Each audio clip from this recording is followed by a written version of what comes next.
Have you ever thought about investing but stopped yourself because you felt you didn't have enough money? You're not alone. A lot of people believe you need thousands of dollars before you can even think about investing.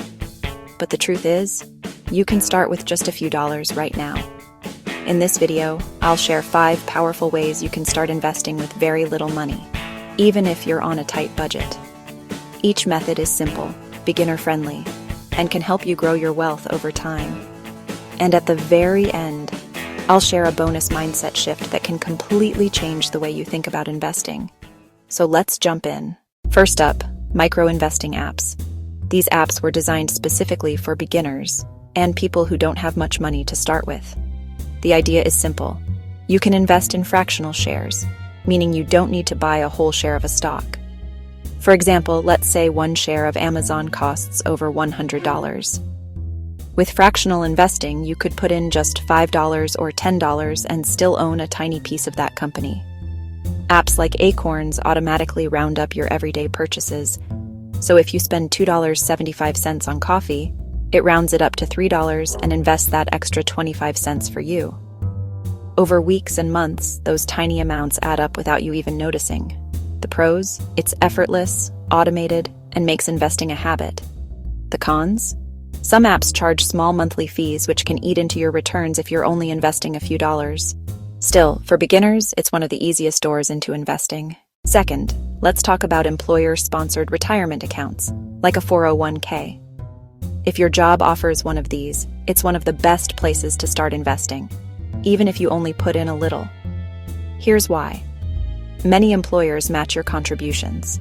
So if you put in $50 per paycheck, your employer might add another $50. That's instantly doubling your money, and no other investment gives you that kind of guaranteed return. If your job doesn't offer a 401k, you can still open an individual retirement account, IRA, on your own. Companies like Vanguard, Fidelity, or even online platforms like Betterment let you start with as little as $20, $50. The key here is time. Retirement accounts grow slowly but powerfully thanks to compound interest. Even a small contribution of $25 every 2 weeks could grow into tens of thousands of dollars over 30 years. It's not about the amount, it's about the consistency. Third, let's talk about ETFs, or exchange-traded funds. An ETF is like a basket filled with lots of different stocks or bonds. Instead of betting on just one company, you spread your money across hundreds, even thousands. For example, one popular ETF called the S&P 500 ETF includes 500 of the biggest US companies. That means if you buy just one share, or even a fractional share, you're essentially investing in Apple, Microsoft, Google, and hundreds of others all at once. Why is this powerful? Because it lowers your risk. If one company in the ETF struggles, it doesn't matter as much, because the others balance it out. And the best part? ETFs are now super accessible. Most brokers like Charles Schwab, Fidelity, or even apps like Robinhood let you buy ETFs with no commission fees. You can literally start with $10, $20.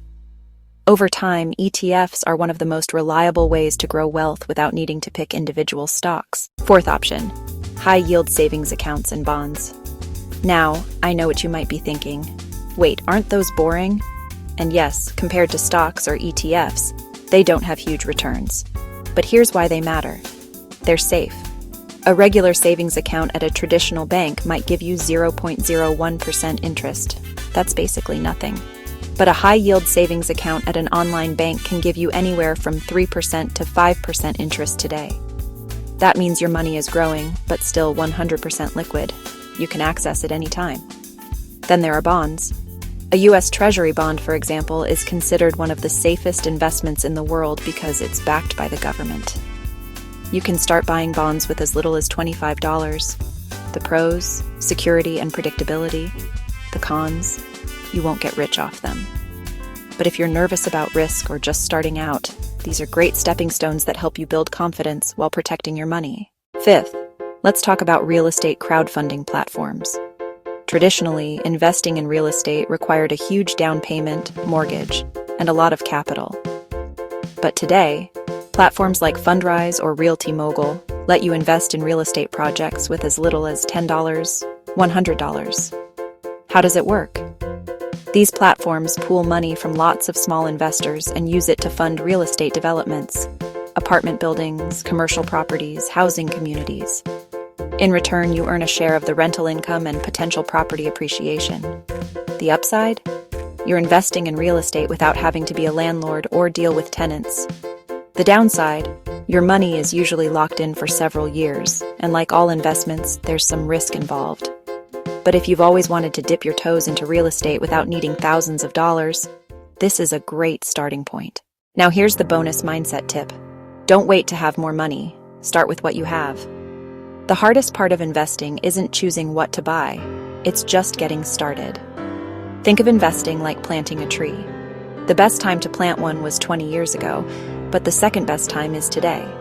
Even if you're only planting a seed with $5 or $10, it will grow if you nurture it consistently. So let's quickly recap. You can start investing with micro-investing apps, retirement accounts, ETFs, high-yield savings and bonds, and real estate crowdfunding. Each one is accessible, affordable, and a step toward financial freedom.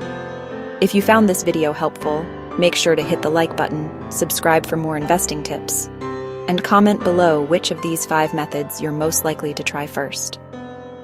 Thanks for watching, and remember, it's not about how much you start with, it's about starting today.